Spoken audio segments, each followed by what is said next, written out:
আর কি করবে জানো সেটা, যে বাগাহে যে বাজায় আমন্ত্রণ করো তাই, যে বাগায় যে বাজায় আমন্ত্রণ করো তাই, ওরে যে বাগাহে যে বাজায় আমন্ত্রণ করো তাই, যে বাগায় যে বাজায় আমন্ত্রণ করো তাই, পৃথক পৃথক জনে জনে গো, পৃথক পৃথক জনে জনে গো, আরে পৃথক পৃথক জনে জনে গো, পৃথক পৃথক জনে জনে গো। বলি যে বাগায় যে বাজায় আমন্ত্রণ করো তাই, হরিবল। যারা কীর্তন করবে তাদেরকে আমন্ত্রণ করতে হবে, হরিবল।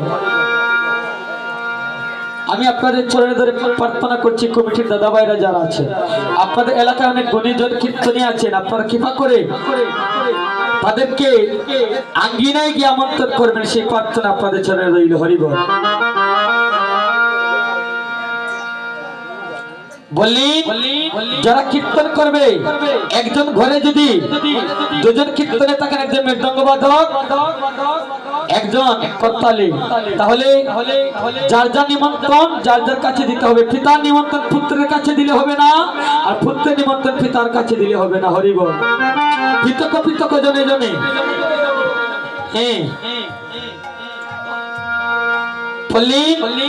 তুমি সবাকার, আর যারা ছিল আত্মীয় স্বজন পাড়া পড়ছি সবাইকে তুমি নিমন্ত্রণ দিবে, হরিবল।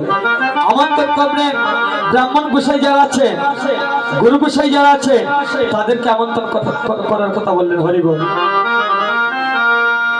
এত বলি গৌর রায় আইগা দিলা সবাকা, এত বলি গৌর রায় আইগা দিলা সবাকা, এত বলি গৌর রায় আইগা দিলা সবাকা, এত বলি গৌর রায় আইগা দিলা সবাকা, গুণগত করো সংস্থাপন গো, গুণগত করো সংস্থাপন গো, আরে গুণগত করো সংস্থাপন গো, গুণগত করো সংস্থাপন গো, ওই আর পূর্ণ করি খোলা ভাই বাদ কুলমালা, আর কত করি কলা পায়ে বাদ ফুলমালা, পূর্ণ করি খোলা ভাই বাদ কুলমালা, আর কত করি কলা পায়ে বাদ ফুলমালা, কীর্তন মণ্ডলী কৌতূহলে গো, কীর্তন মণ্ডলী কৌতূহলে গো, আরে কীর্তন মণ্ডলী কৌতূহলে গো, কীর্তন মণ্ডলী কৌতূহলে গো।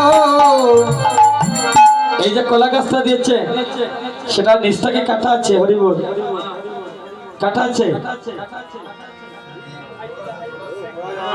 রাধে রাধে, জোড়াচ্ছে। আপনাদের চলে শতকীর ভক্তি প্রমাণ করছি। অনেক জায়গায় আমরা দেখতে পাই যে কলা গাছটা নিচটা কেটে রাখা হয়,